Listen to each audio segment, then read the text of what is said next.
Claire is behind the counter at 6:14 a.m., grinding espresso beans, when a man in a suit that costs more than her monthly rent sits down and slides a manila envelope across the counter, G. Gay, ordering anything.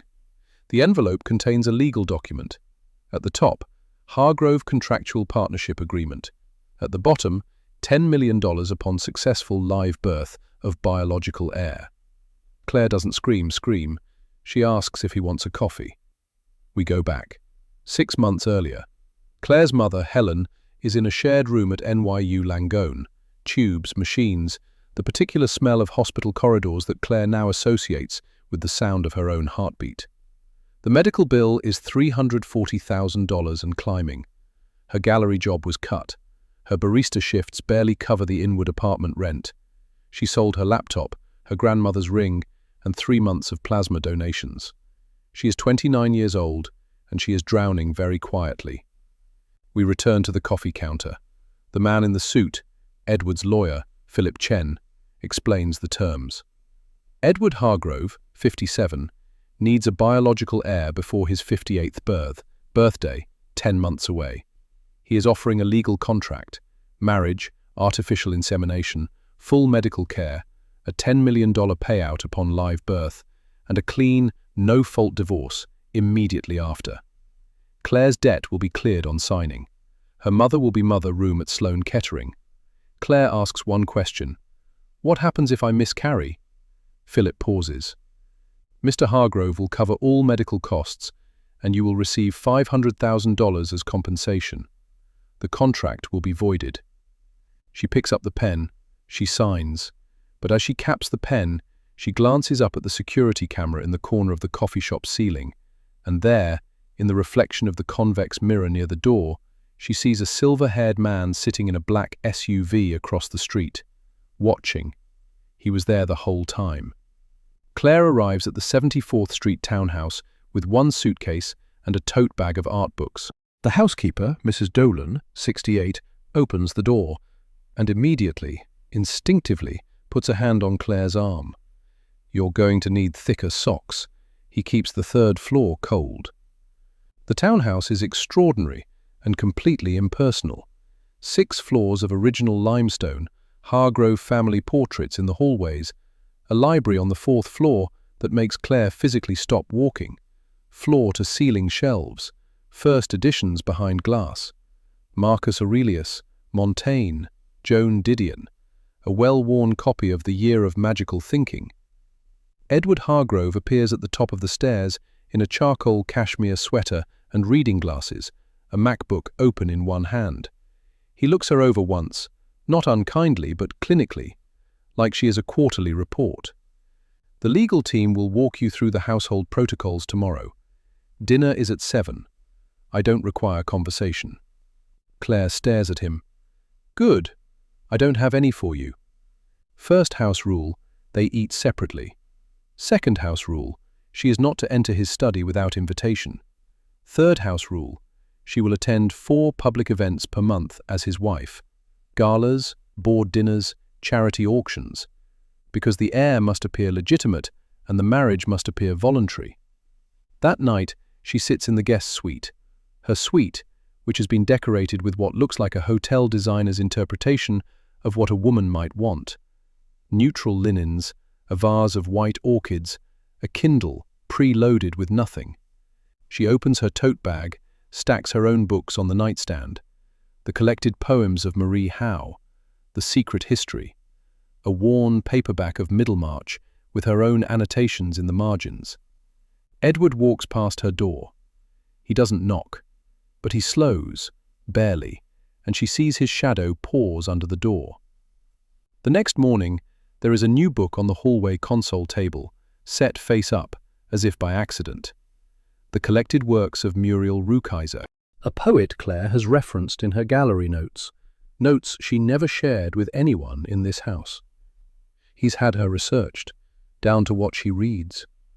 The first gala is at the Pierre Hotel, a conservation fundraiser on Central Park South. Claire is given access to Edward's account to purchase appropriate attire.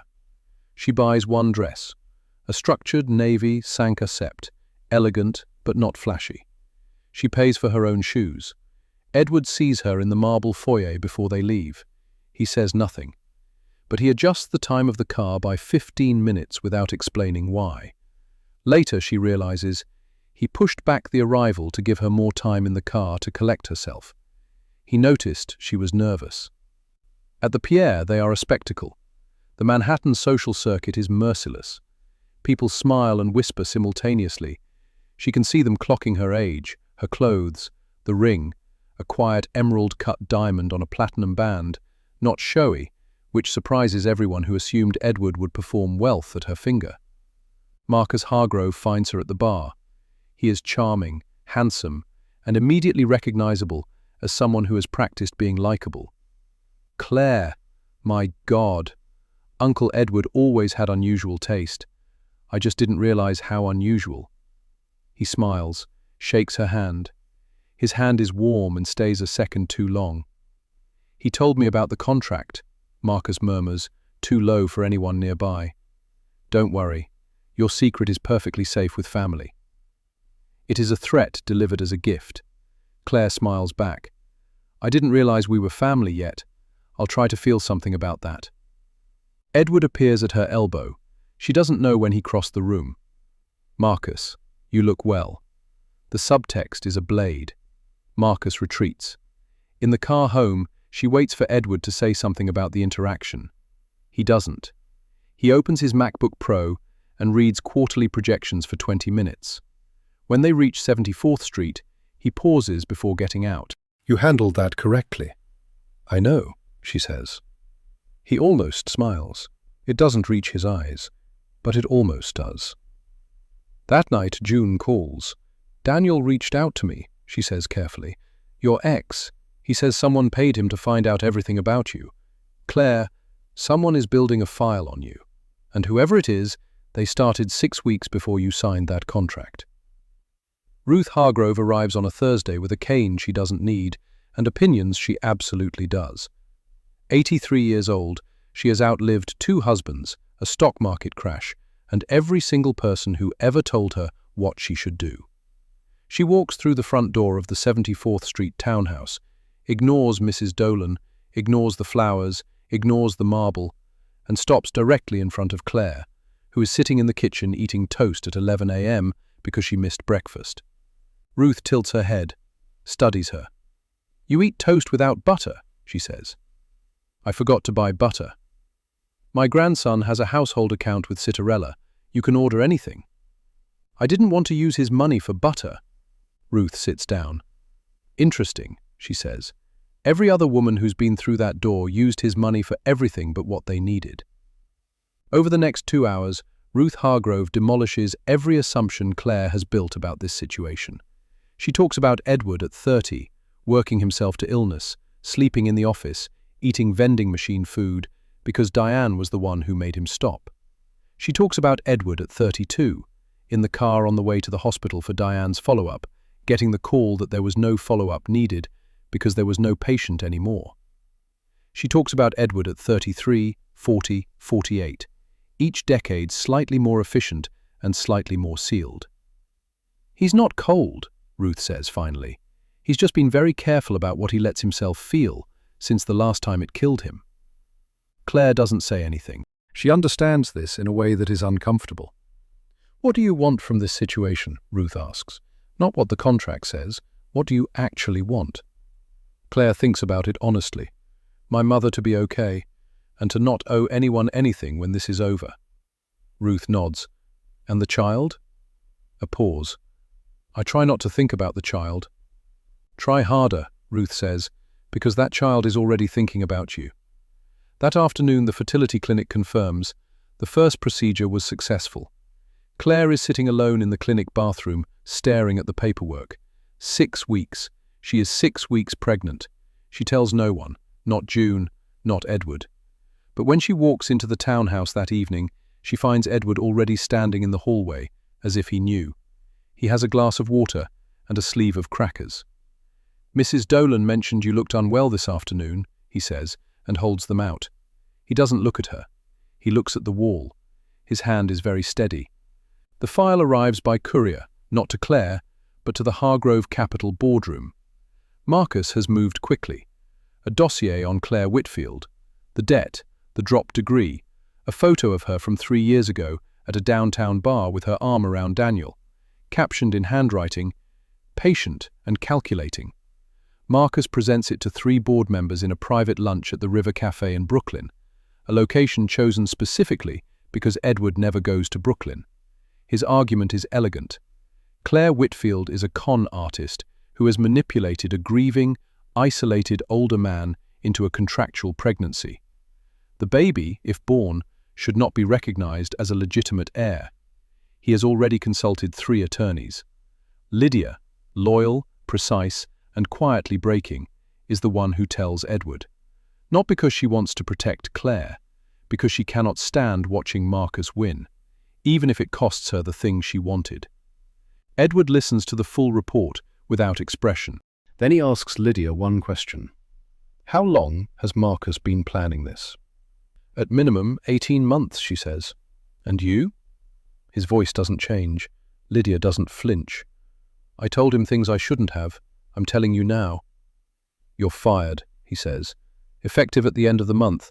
I'll give you a full reference. Thank you for telling me. He goes back to his documents.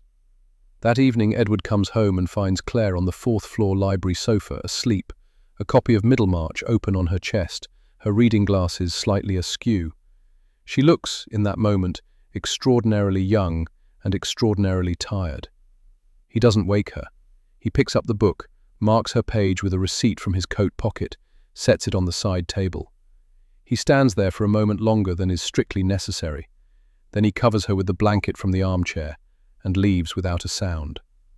Claire wakes alone at midnight, blanket on her shoulders, page marked.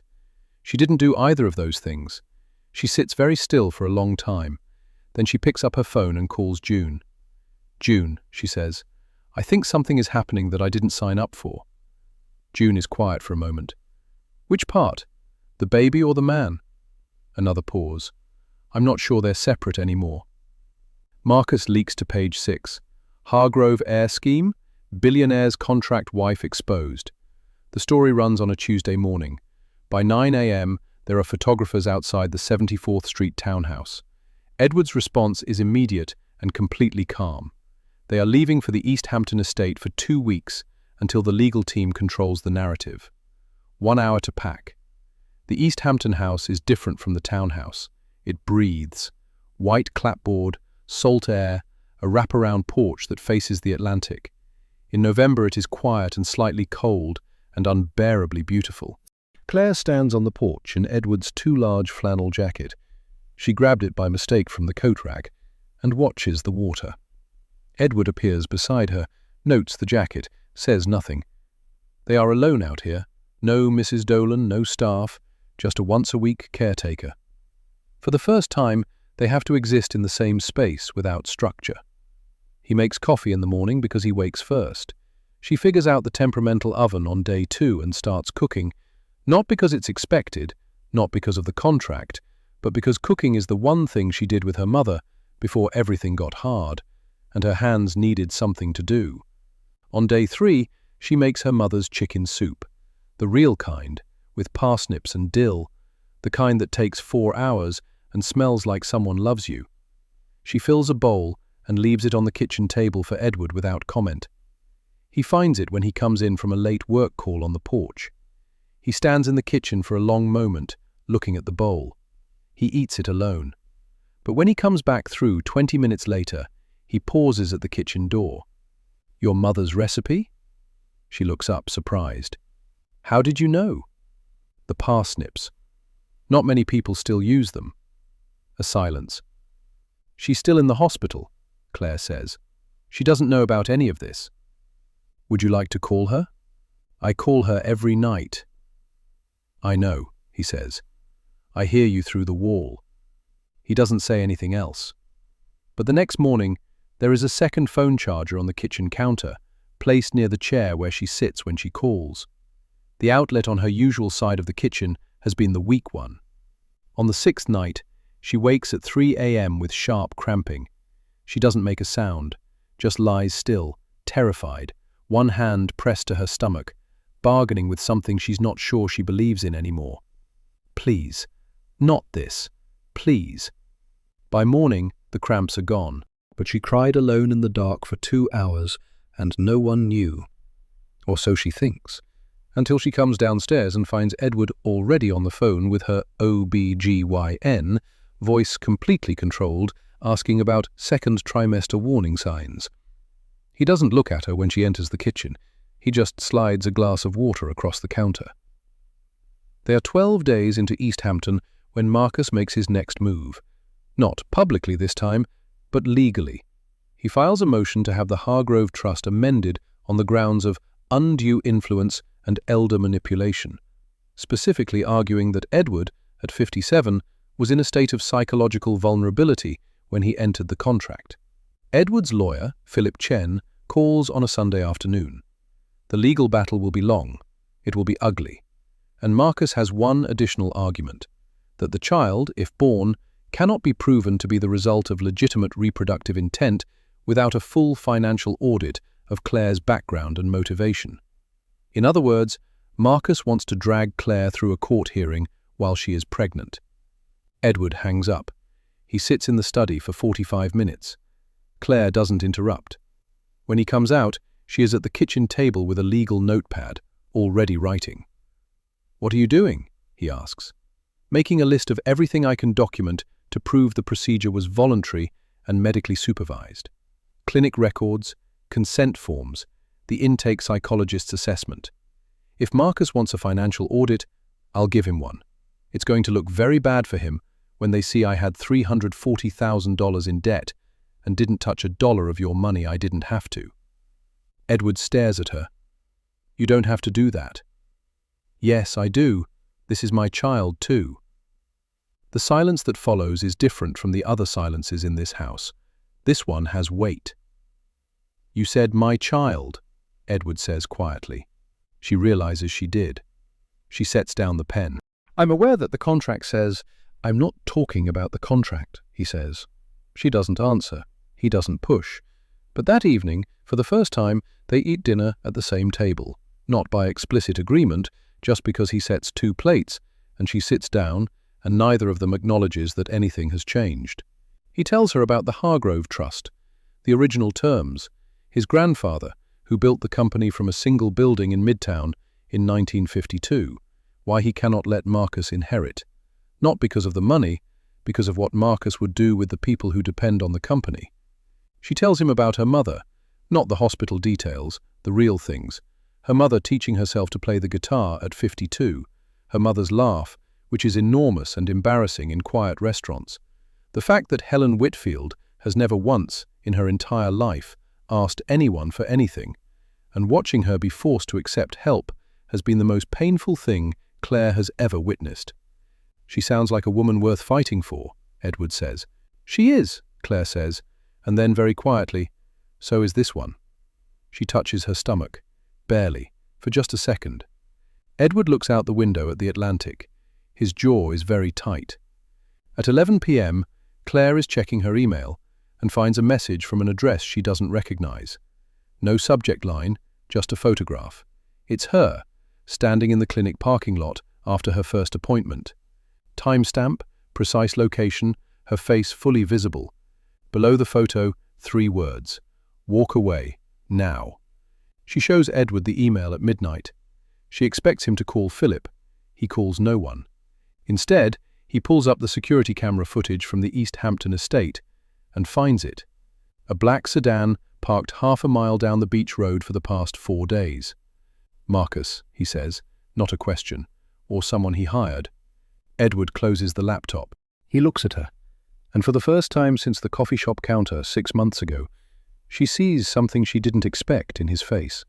Not anger, not strategy. Fear. "You're not going back to Manhattan," he says.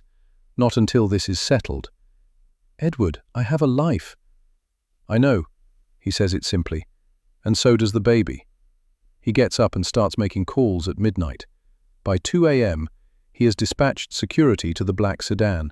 It's been abandoned, professionally cleared, contacted 3 attorneys, and arranged for Claire's mother to be quietly moved to a private facility under a different name as a precaution. At 3 a.m., he sits back down at the kitchen table across from her. His silver hair is slightly disheveled, the first time she has seen it anything other than precise. He has taken off his watch, and it sits on the table between them. It's a simple Patek Philippe, not flashy, just honest about its quality. The kind of thing chosen for decades of use. "Why are you doing this?" she asks.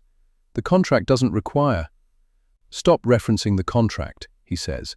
His voice is quiet but absolute. She waits.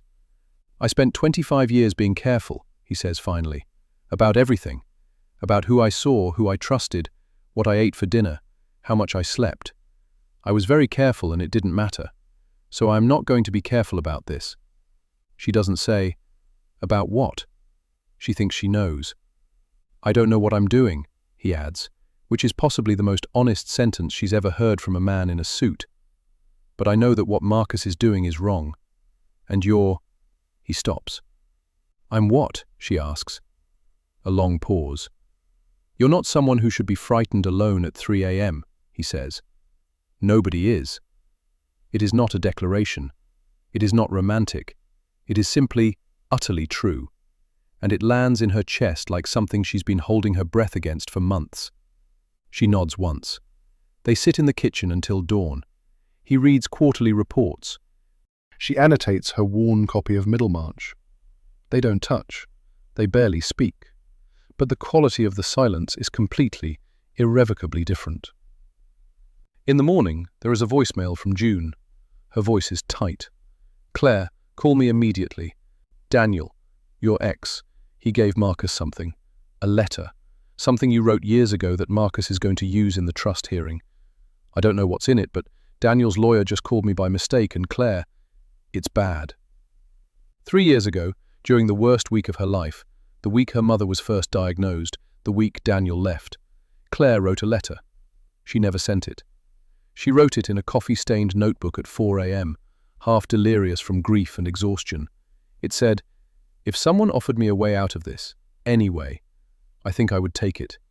I would probably do anything. I'm not proud of how desperate I am right now."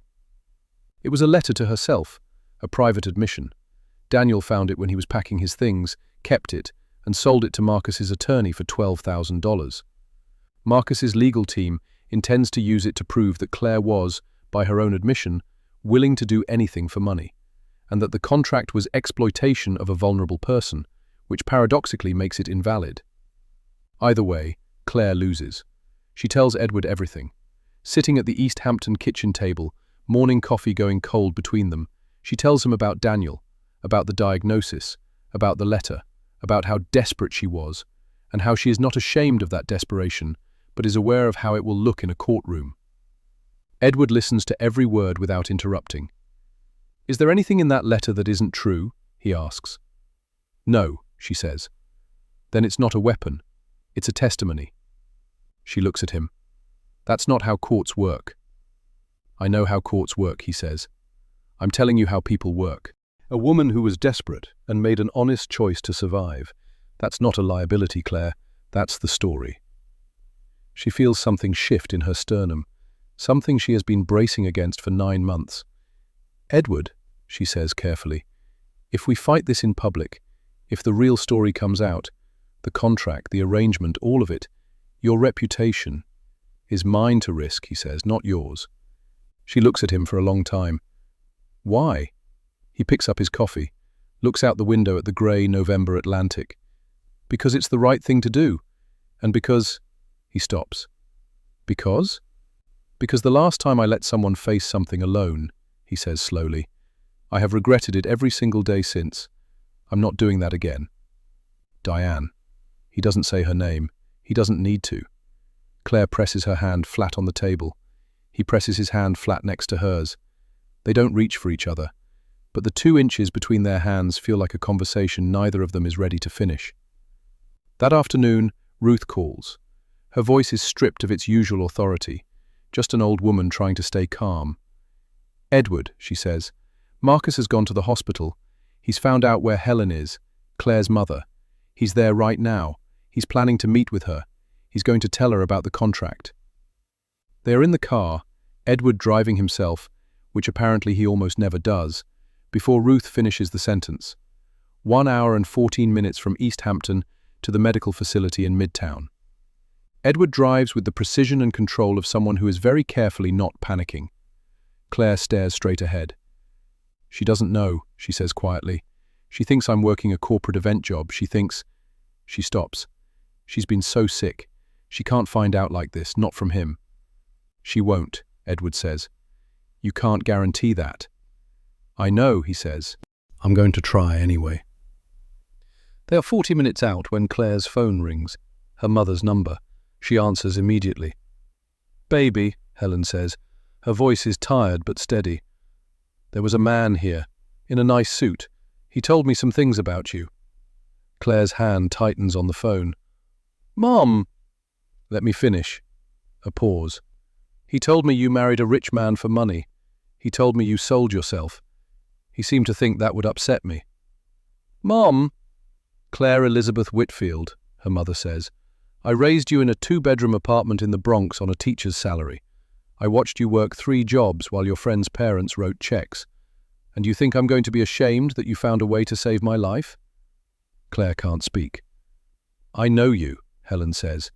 Whatever you signed, whatever the arrangement is, I know who you are. And I know you didn't do anything that wasn't yours to do. Now, are you going to tell me about this man, or do I have to look him up myself? Edward can hear it through the phone. He doesn't say anything, but his grip on the wheel loosens fractionally. When they arrive at the hospital, Marcus is already leaving. He can tell from the set of his jaw that it did not go as planned. He stops when he sees Edward. He stops harder when he sees Claire beside him. This is over, Edward says. 1 sentence, completely quiet. The court hearing is in 3 weeks, Marcus says. It's not over. It is, Edward says, because you went after a sick woman in a hospital bed, and I'm going to make sure every person in every room that matters knows exactly what that means about the kind of man you are. They go upstairs. Helen is sitting up in bed, smaller than Claire remembers, but with those eyes, clear, warm, amused. She looks at Edward Hargrove for a long moment. So you're the one, she says. Helen, Claire starts. It's not... I'm not talking to you, baby. Helen's eyes stay on Edward. I'm talking to him. Do you love my daughter?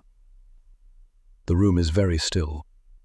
Edward Hargrove, 57 years old, silver-haired, chairman of one of Manhattan's most powerful real estate firms, who has not said the word love about a person since 1999, says, I'm working on it. Helen nods slowly. That's an honest answer. I'll take it. On the way back down in the elevator, Claire rounds on him. You didn't have to say that. I know, he says. I didn't say it for you. I said it because it was true. She stares at him. The elevator doors open. She walks out first. She is crying, just barely. He sees it.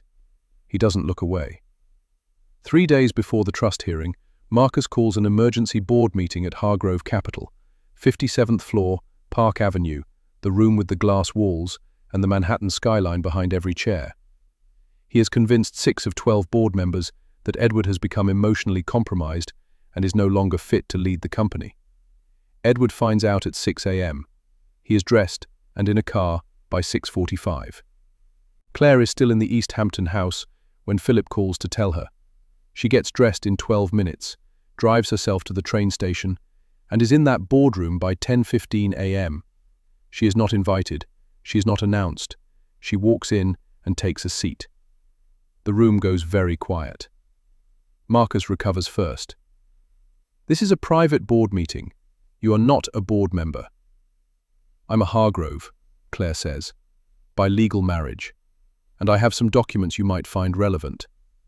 What she presents is clean and devastating.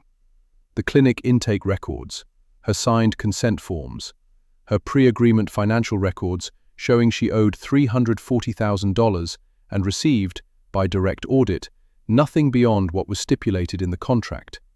The psychological intake evaluation from the fertility clinic. And one final document, a communication trail between Marcus and Daniel, obtained by Edward's private legal team, showing Marcus paid $12,000 for her private letter and attempted to coerce a witness 6 weeks before the contract was even offered to Claire. In other words, Claire says, the manipulation in this room was not committed by me. It was committed by the man sitting 3 chairs to your left.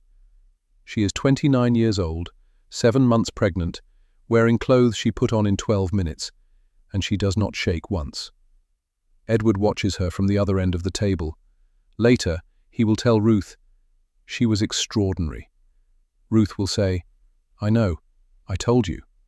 The board table shifts. Not all of them. 3 of Marcus's 6 hold.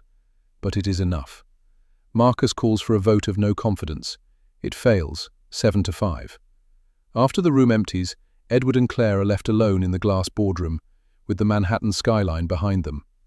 He looks at her. "You didn't have to come." "Yes, I did." She's putting documents back into her bag. "This is my child's company, or it will be. I'm not going to let someone dismantle it before they're born." He crosses the room. He stands in front of her. He is not a man who touches casually. She has learned this. But he reaches out and puts one hand on her face briefly, like he's checking that she's real. Just the side of his palm against her cheek. A second. 2. Then he steps back. Professional distance. Boardroom distance. "Thank you," he says. It comes from somewhere below his sternum. That evening, back in Manhattan, Lydia Crane appears at the townhouse door. She is carrying a box of files, the ones she removed from the office when Edward fired her. "I took these by accident," she says. "But before I give them back, there's something in here Marcus doesn't know I have. Something that will end the trust hearing entirely." She looks at Claire. "You need to know. I was not kind to you." I am trying to be now. T12. What Lydia kept. Approximately 600 words. Hook. Lydia sits in the townhouse parlor, the formal room that almost no one uses, and opens the box. Inside, beneath 15 years of Edward's correspondence, is a single manila envelope labeled in Edward's grandmother's handwriting. For Edward, when he's ready. It is a codicil, a legal amendment to the original trust document, drawn up by Ruth's private attorney 12 years ago and never filed. Ruth anticipated, long before any of this, that Marcus might attempt to contest any future heir. The codicil specifies, in the event that a direct biological heir of Edward Hargrove is born, all prior contestation rights by collateral family members are rendered void, regardless of the circumstances of the child's conception, provided the child is medically confirmed and legally acknowledged by Edward Hargrove within 60 days of birth. Ruth wrote this 12 years ago. She never told Edward. She was waiting for the moment it would matter most. She knew, Claire says. She knew everything, Lydia says. She always has. A pause. I gave Marcus information because I told myself it was about protecting the company. But it wasn't. I was afraid of being replaced. By someone younger, someone Edward might actually. She stops. I was wrong. I am sorry. Claire looks at her for a long time. You should tell him that, not me.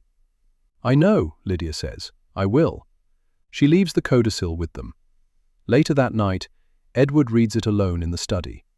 Claire hears nothing through the door. But at midnight, he comes to the kitchen, where she is eating crackers and reading. A nightly ritual now, one that started in East Hampton and followed them back to the city. And he sits down across from her. My grandmother, he says. He shakes his head once. 25 years she kept that document. She was waiting for you, Claire says, for someone like you. She raises an eyebrow. She met me twice. Apparently that was enough. They look at each other across the kitchen table. The townhouse is quiet. Outside, Manhattan hums. The digital clock on the stove reads 12:04. She is 29 years old and exhausted and beautiful in the specific way of a woman who has stopped trying to be anything other than herself. He is 57 and silver-haired and less sealed than he was 6 months ago, as if someone has been taking out the insulation slowly, room by room. Edward, she says, what happens after? After the baby, after the trust hearing, after everything settles? What do you actually want? He is quiet for a moment. That's the first time anyone has asked me that in a very long time. I'm asking now. He looks at the table, then at her. I want... He stops, starts again. I don't want you to leave. She holds that. That's not nothing. No, he says quietly. It isn't. At 2 a.m. her water breaks, 6 weeks early. She is calm in the way that people are calm when they have moved past fear into pure function. She wakes Edward herself, knocks on his study door, which she has never done before, and says, "It's time. I need you to drive." He has his keys in 40 seconds. Niu Langone at 2 a.m. is a particular kind of world, fluorescent and hushed and perpetually urgent. They take her immediately. Edward stays in the waiting area because she tells him to. She doesn't want him to see her afraid. She is afraid. The baby is early, 34 weeks, which the neonatologist will later explain is manageable but serious. Her blood pressure is elevated. The labor is fast and brutal in the way of early labors. June, called by Edward from the waiting room, arrives in 23 minutes in scrubs she was apparently already wearing, which tells you everything about the life of a pediatric ICU nurse. At 4:17 a.m., Eleanor Rose Hargrove enters the world at 4 pounds 11 ounces, screaming with the specific fury of someone who has been arriving early her whole life. She is placed briefly in Claire's arms before the NICU team takes her. Briefly is enough. Claire looks at this 4-pound person, red-faced, outraged, perfect, and every careful wall she has spent 9 months building comes down at once. She is crying before she knows she is crying. June holds her hand. In the waiting room, Edward is told, "Mother is well. The baby is in the NICU. She's small but strong." He sits back down. He puts his hands on his knees. He stares at the floor. A pediatric nurse walking by notices a silver-haired man in an expensive suit absolutely falling apart very quietly, and finds him a paper cup of terrible hospital coffee, which he accepts with what looks, from a certain angle, like gratitude. When they let him in, 2 hours later, when Claire is stable and Eleanor is in her isolette in the NICU, he walks to the plastic-sided crib. He looks at this tiny person with a full head of dark hair and furious fists. He does not say anything. His hand, broad, steady, used to running companies and signing billion-dollar documents, reaches out. One finger. Eleanor wraps all 4 of her fingers around it without waking up. He stands there for a long time. When he finally turns around, Claire is watching him from the bed. "Hi," she says. "Hi," he says. "She's early." She is. Like her mother. He looks at Eleanor. Like her mother, he agrees. And it is said with something that is not obligation, not the terms of a contract. It is said with the specific reverence of someone encountering something they did not know they needed until it was in front of them. The next morning, the trust hearing is formally dismissed. Ruth's codicil is filed and accepted. Marcus's legal challenges collapse. But Marcus himself shows up at the hospital, not to contest anything. He stands in the hallway outside the NICU, and Claire, walking back from the nurse's station, finds him there. He looks at Eleanor through the glass. He looks at Claire. "She looks like Diane," he says quietly. "Our aunt, Edward's wife." He sounds, suddenly, like a person who is tired of being who he has been. "Tell him I'm sorry." He walks away. Eleanor comes home at 5 weeks old, pink and determined and utterly convinced that the world should be awake when she is. The 74th Street townhouse, which has never had a child in it, reorganizes itself with remarkable speed. A nursery appears on the 3rd floor, not decorated by a designer, decorated by Edward himself, over 3 evenings, with paint chips spread on the floor and his reading glasses pushed up on his forehead. Claire comes upstairs on the 2nd evening and finds him crouched on the floor, consulting a paint chip against the wall with the same concentration he gives quarterly reports. The color is a soft yellow-green, like new leaves, like hope, if hope had a Pantone number. "You don't have to do this," she says. "I want to," he says. He doesn't look up. "I've been told I need a hobby." "By whom?" Ruth. She laughs. It is loud and real and fills the third floor, and he looks up, startled, and then something in his face does the thing it has been doing more lately. The thing that is not quite a smile, but is what smiles are made of. The contract was supposed to end at birth. The divorce papers are filed. Everything has been handled correctly, as agreed. But Claire is still in the townhouse, and neither of them is referencing the contract anymore. June visits on Eleanor's second week home. She sits on the kitchen floor playing with Eleanor's feet and tells Claire directly, "You are radically in love with this man, and it is making you insane. He is also radically in love with you, and it is making him build a nursery. Can you two just say it?" "It's complicated," Claire says. "It is not complicated," June says. "You are being cowards. Fancy, well-intentioned cowards." That evening, after Eleanor sleeps, which takes 45 minutes of Claire walking figure eights in the hallway, Edward beside her, neither of them coordinating this, just both there, they end up in the kitchen at 10 p.m. "The divorce papers," Claire begins. "I haven't filed them," Edward says. She looks at him. "I know. I noticed." "The 30-day window," he says. "I keep letting it pass." "Edward." "Yes." "Why?" He turns to face her fully. He is holding his coffee cup, and she can see that his hands are not entirely steady. Edward Hargrove, who is steady in boardrooms and crises and hospital waiting rooms, is not steady right now. "Because I don't want a life that doesn't have you in it," he says. "Not as a contract, not as an arrangement, as a choice, my choice, if it's yours as well." She is quiet for 10 seconds. "It's mine," she says. "It's been mine for a while." "How long?" She thinks about it honestly. "East Hampton, the crackers." He blinks. "The crackers? You had the crackers ready before I knew I needed them. It's hard to come back from that." He almost smiles. Then he does smile. A real one. The first full one she has seen, and it rewrites his face, erases the careful years. He is not 29. He looks like someone who has been waiting a very long time to find something worth smiling at. He reaches across the counter. Not for the coffee. For her hand.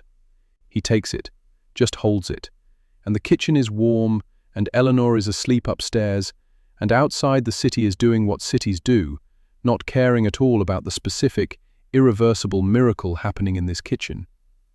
6 months later. The Hargrove Capital Annual Gala, the Pierre Hotel, the same room where it all began, where Marcus first threatened her with a whisper and a handshake. Claire Hargrove walks in. Not contract wife Claire, not cautious, disappearing Claire. This is a woman who has spent 6 months being chosen, daily, by someone who is not careless with choices. She is wearing a deep midnight blue dress, her hair up, Eleanor's first name engraved on the back of a simple gold bracelet on her wrist. She is carrying nothing. She needs nothing she doesn't already have. Ruth meets her at the door. "You look like someone who knows who she is." "I'm working on it," Claire says. Exactly what Edward said. Ruth's face does something complex and satisfied. The room is everything Manhattan can do when it tries. Tiffany glassware, oysters and champagne, the specific hum of 500 people performing success. But tonight it is also a story completing its circle. Because everyone in this room watched the headline. They watched page 6, the trust hearing, the board meeting, the NICU photographs someone leaked, tastefully, Eleanor's hand around Edward's finger, just that. They have had opinions. They have had takes. Tonight they see a 57-year-old man crossing a crowded room toward his wife with the directness of someone who has stopped being careful. They see him put one hand at the small of her back and say something in her ear that makes her laugh.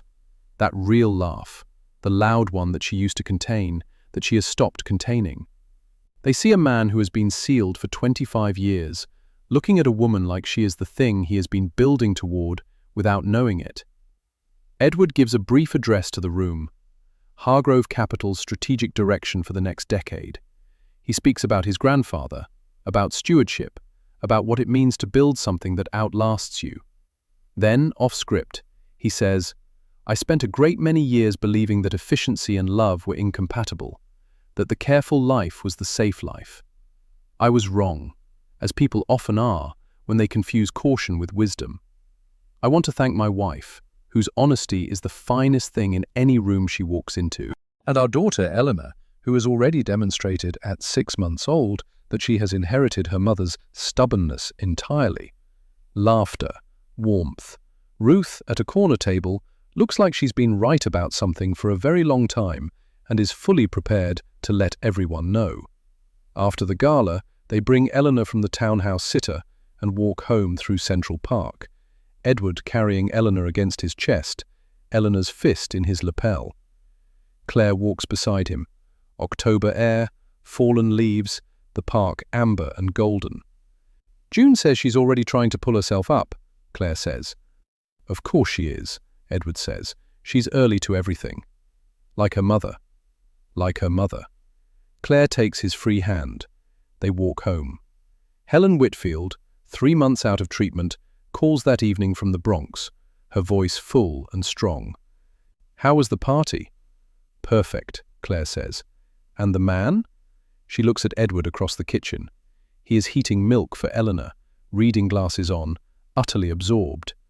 He looks, there is no other word for it, at home. Mom, she says, you were right about him. I'm always right, Helen says. I just have to wait for everyone to catch up. This screenplay was developed as original dramatic creative content. All characters, events, and dialogue are fictional and created for storytelling purposes. Every scene was crafted with intention, to entertain, to move, and to remind every viewer that love is not diminished by age, desperation is not shameful, and the most powerful inheritance anyone can leave is the example of how they chose to be. Thank you for watching until the end.